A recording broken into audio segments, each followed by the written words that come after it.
Cybersecurity has a growing problem that will force an evolution across the industry. It needs to deliver more recognizable value. Cybersecurity must justify its growing costs by evolving from a solely protective function to also being a competitive advantage and contributing to the core goals of the organization. There is increasing pressure on cybersecurity as costs continue to rise every year. Over the long term, cybersecurity becomes insanely expensive. Global spending on cybersecurity products and services is estimated to be more than $1.75 trillion cumulatively between 2021 and 2025. Budget costs increase every year. Cybersecurity budgets typically go up by double digits, ranging from 9 to 15% every year. Let's take a moment to look at why cybersecurity costs continually go up. Cybersecurity deals with intelligent attackers, and those attackers bring innovation across technology, people, and process to the table. So they're constantly adapting to get around or undermine defenses to pursue their objectives. Cybersecurity has to constantly adapt. They have to be agile and understand the new attacks and then figure out good ways to either prevent or detect and respond to them. Now, new vulnerabilities are continually being discovered in systems that we use every day. Security researchers are hard at work trying to uncover those, and there are an insane number of vulnerabilities. On average, we see at least 7 new vulnerabilities in modern technology discovered every single day. And for each one, organizations need to figure if that applies to them, identify those systems, and then go off and patch or remediate them. Now, the computer environment that cybersecurity protects is also changing as the organization adopts new technology. So moving to the cloud, entirely new landscape. Moving to different operating systems, different vulnerabilities and problems arise there. Expanding to a new geography, you get the idea. Anytime IT makes a change, cybersecurity needs to figure out what those ramifications are from a security perspective. That takes time, effort, and maybe even new tools.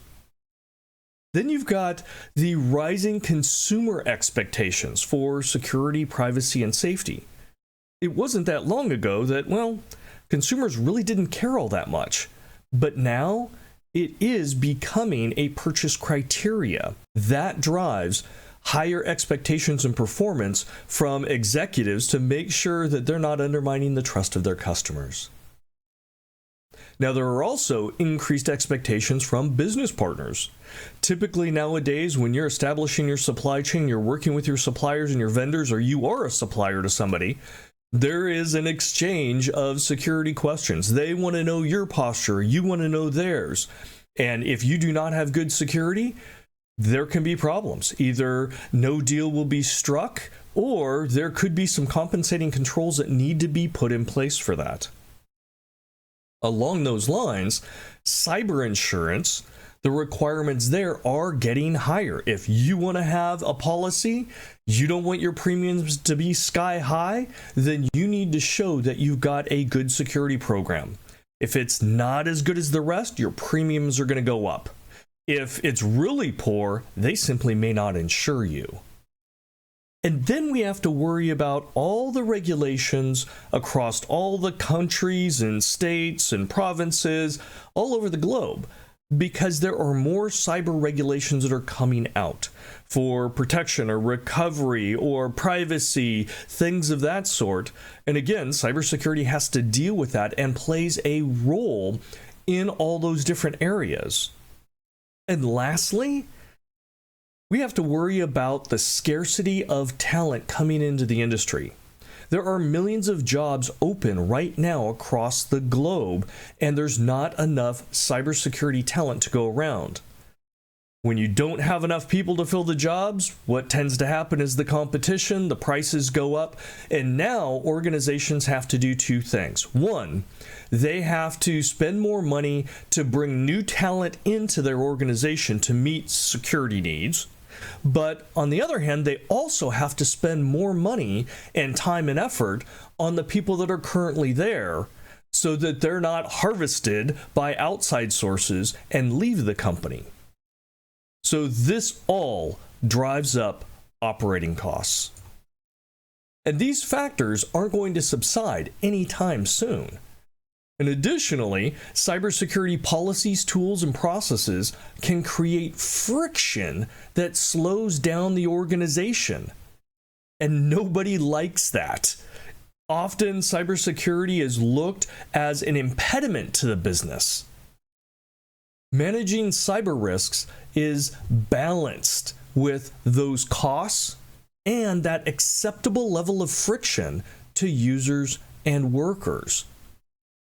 And those costs and friction are very apparent and can definitely be measured. You know those pain points. However, quantifying the value of reducing risks is very problematic, which leads to unfair debates when it comes down to budgets. Every year, organizations fight over budget allocation, and it is a zero-sum game. And you're fighting for resources, scarce resources, limited resources, against profit centers. And they have hard numbers to show what they're contributing to the organization. Security, on the other hand, is really about avoiding loss. And measuring something that does not occur because you successfully avoided it or deterred it is near impossible. And if something bad does happen, is it a lesser version because of security? It's really difficult to tell. The result is often no clear and absolute justification for spending, but rather qualitative descriptions of value. And although those are good, they tend not to stand up very well against profit centers when they can come in with clear, hard numbers showing how they're contributing to the bottom line. So, security is destined to be unappreciated, which is a downward spiral that leads to more negative impacts, thereby undermining the group's reputation, and the cycle accelerates further. It is a vicious situation and not sustainable in the best of times, and especially not tenable during a global economic downturn. Cybersecurity is often one of the first to experience cuts or denial for budget increases, even for those that will maintain risk parity with the growing challenges. Something must give. Darwin stated that the most adaptable survive. This general rule is true in business, conflicts, and cybersecurity. To remain effective and appreciated, savvy cybersecurity leaders are transforming their organizations to provide more value and command equitable respect among competing business groups. In today's digital age, where businesses and individuals are becoming more reliant on technology, the threats posed by cyber attackers are escalating and driving consumers to view security as a purchase criterion. Now, this opens new opportunities for cybersecurity to play a crucial role in tapping into consumers' growing demands.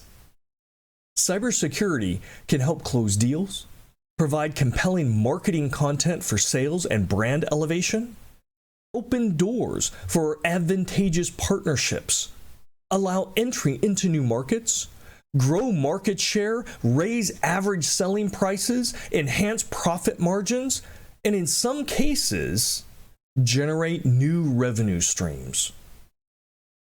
Cybersecurity must purposefully adapt to deliver outcomes that support business goals. Cybersecurity must evolve from a cost center to a profit center if possible.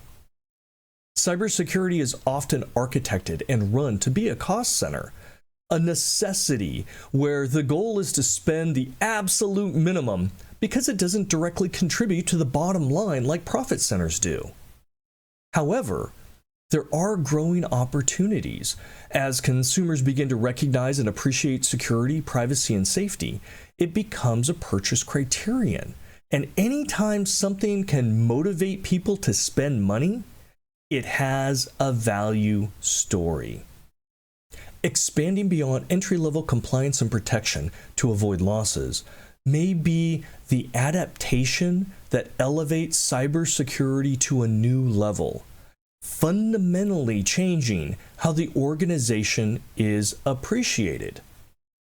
The next logical step is becoming an enabler of the business for a competitive advantage story, followed by additional incremental value, and finally, the pinnacle for some organizations is to leverage cybersecurity to generate new revenue. And yes, it is possible for many organizations.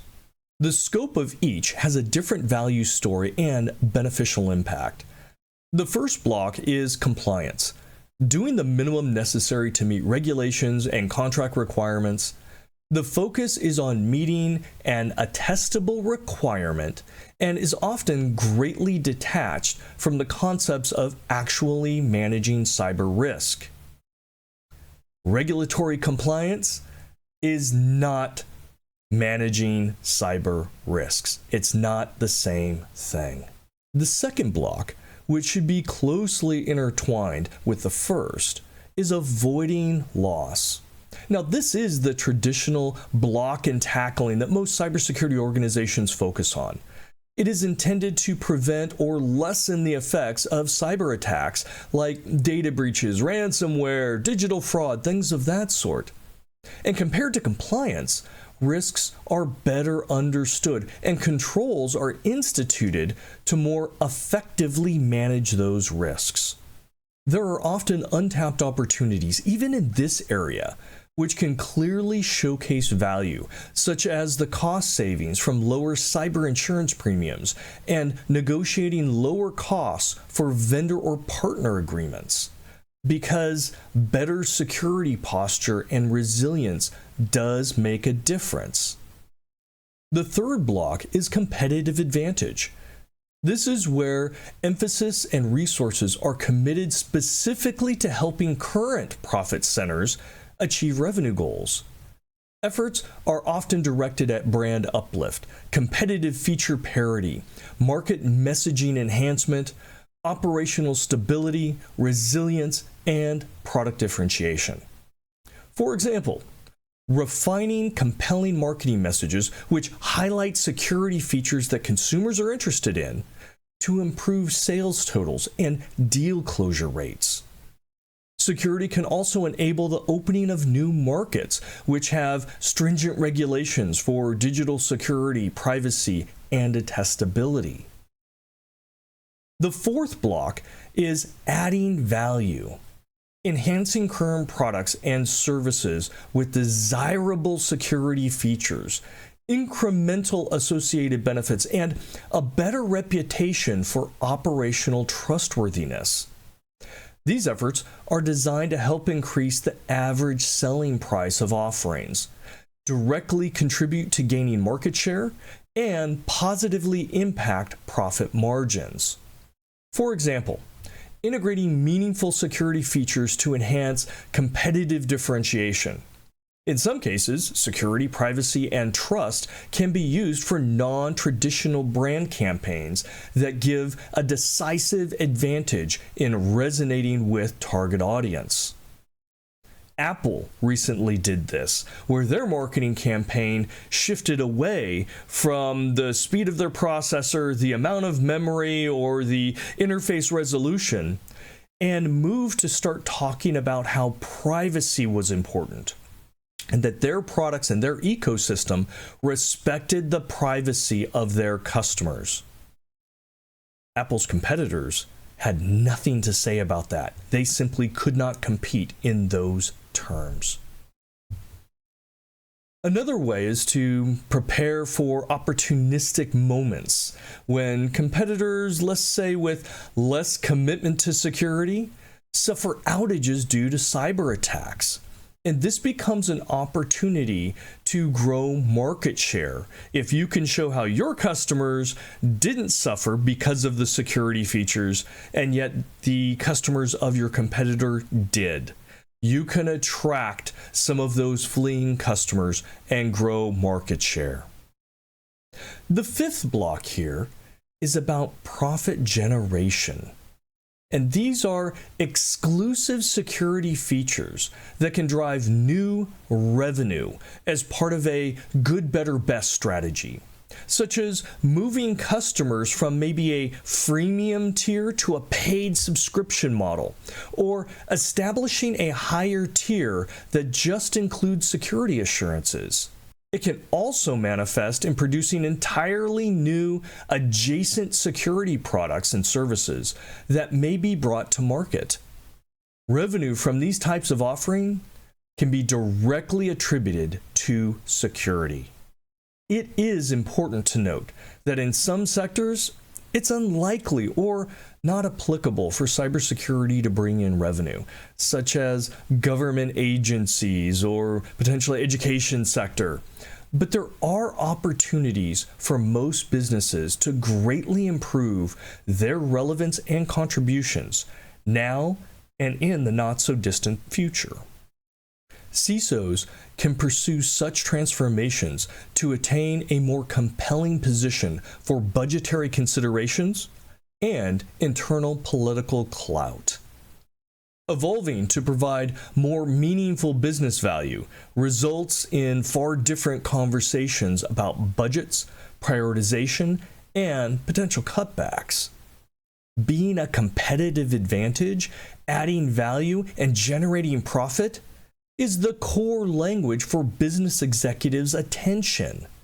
It can solidify respect for the security teams, showcase leadership, and contribute to the bottom line value of the company. So change is inevitable. The cybersecurity industry is not currently positioned for long-term success. We must recognize what we are doing wrong. We are challenged with year-over-year increasing spending, even if we want to maintain our risk posture. Having a cost centers group's budget increase double digits each year is not sustainable. It could eat away all profit and become a major impediment to business survivability. Cybersecurity is challenged with clearly quantifying how losses are avoided, while profit centers can showcase revenue. Lastly, we often do not build our organizations to be an active and direct contributor to the overall business goals. It needs to be done with forethought. It needs to be a very succinct connection. Now, without adaptation to reconcile these issues, we may wither and die over time. Cybersecurity must balance risks and opportunities. Cybersecurity is a trust builder and can be an innovation sandbox. Those purposely making the shift and beginning to embrace cybersecurity as a competitive advantage can also benefit from enhanced business innovation and growth. By integrating security into the core of the product design and business operations, organizations can enable the deployment of new products and services. When customers see that a vendor prioritizes security, they are more inclined to engage in critical transactions or those involving sensitive information. Trust is fostered, and that can pay dividends. This opens up opportunities for new revenue streams and expansion into previously untapped markets. By embedding cybersecurity practices throughout the organization's value chain, from product design to customer support, it becomes a catalyst for business growth and a source of differentiation from competitors. I will close with an important insight that this value transformation, it really requires visionary leadership. It is not easy, and for most CISOs, it doesn't even seem natural. Beyond the compliance and protection from cyber attack related benefits, cybersecurity transformations can enable the business and contribute to profitability. Capable leadership is essential to meet this goal. Making the transition is as tough as climbing a mountain, but it is being done by visionary leaders right now. These people have looked beyond the risks and are also evaluating the opportunities. Trailblazing CISOs are purposefully maneuvering their organizations to contribute value in new and unexpected ways to showcase the potential contributions of cybersecurity in the digital age. A value transformation is inevitable in the future of cybersecurity. It is part of the brutal evolutionary cycle that culls the weak and stagnant while permitting the most adaptive to survive. Those who do not make the transition successfully will be starved of resources, undervalued, and blamed for high costs and ineffectiveness. The loss of morale will ensure a turnover that will be high, and without solid foundations, cybersecurity withers and dies. Eventually, in a spectacular fashion. Consequently, customers' trust in the company then follows after that. Cybersecurity must re-envision itself to both protect and become an active contributor to the overarching business goals. Embracing this transformation is crucial for long-term success in the ever-changing cybersecurity landscape.